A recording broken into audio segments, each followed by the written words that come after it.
গুম, খুন, হত্যা যেগুলো করেছিল তারই শিকার হয়েছিলেন আমার বাবা ডক্টর ফয়েজ আহমেদ।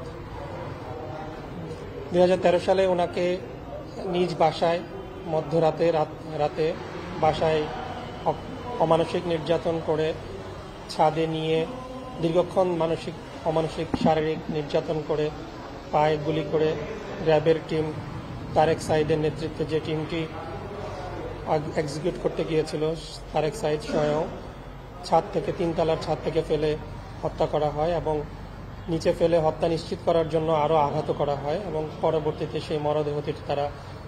চাপে পড়ে স্থানীয় সদর হাসপাতালে বারান্দায় ফেলে দিয়ে চলে যায়। আপনি জানেন ওই সময় এমন একটা অবস্থা ছিল যে পারিবারিকভাবে আমাদের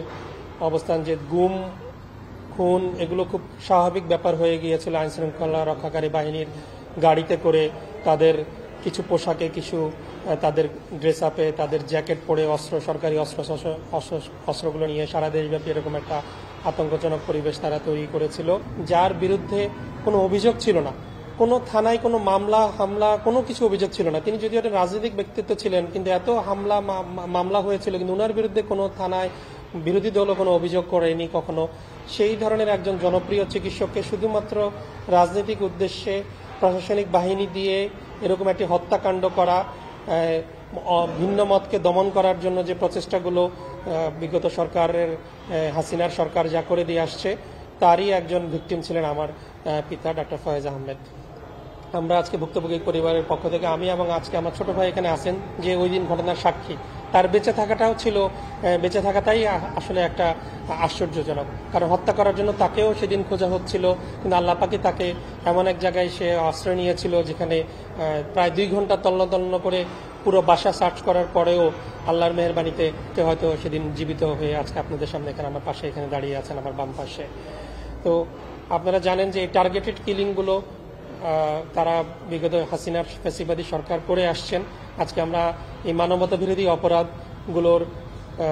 ট্রাইব্যুনালে এসে আমরা অভিযোগ দাখিল করেছি। অভিযোগ দাখিল করার মাধ্যমে আমরা আশা করি এই অভিযোগের পক্ষে আমরা অনেকগুলো তৎকালীন মিডিয়া, আপনাদের এই মিডিয়াতেই যে পরিমাণ কাভারেজ আছে, সেই কাভারেজ সহ ডকুমেন্টগুলো নিয়ে আমরা তৎকালীন প্রধানমন্ত্রী যার নির্দেশে, যার ক্ষমতায় থাকার চরিতার্থ করার জন্য, যার লিপসাকে বাস্তবায়ন করার জন্য এই হত্যাকাণ্ডগুলোকে করেছে, শেখ হাসিনাকে প্রধান আসামি করে এবং তৎকালীন স্বরাষ্ট্রমন্ত্রী যার নির্দেশে মহিউদ্দিন খান আলমগীর, তৎকালীন স্বরাষ্ট্র উপদেষ্টা শেখ হাসিনার তারেক সিদ্দিকী, সামরিক উপদেষ্টা তারেক সিদ্দিকী এবং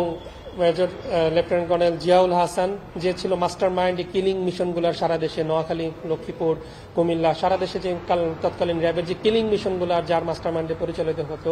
এবং কিলিং বাহিনীর প্রধান আপনারা জানেন নারায়ণগঞ্জের 7 খুনের মামলার আসামি তারেক সাইদের নেতৃত্বে যে টিমটি, আমরা 41 জনকে আমরা আসামি করেছি এবং তথ্য উপাত্তগুলো আমরা জমা দিয়েছি ট্রাইব্যুনালে। আমরা আশা করি ট্রাইব্যুনাল এই ঘটনার সত্যতা আছে প্রমাণিত, এই ঘটনাটা সংঘটিত হয়েছে, ট্রাইব্যুনাল তদন্ত সাপেক্ষে এটার আমলে নিয়ে এটার বিচার প্রক্রিয়ার মাধ্যমে এই মানবতা বিরোধী অপরাধগুলো যেন আর সংঘটিত না করে, কারো যেন দুঃসাহস না হয়, একটি দৃষ্টান্তমূলক শাস্তি প্রদানের মাধ্যমে আমরা এই ন্যায় বিচার পাবো বলে আমরা এখন প্রত্যাশা করছি।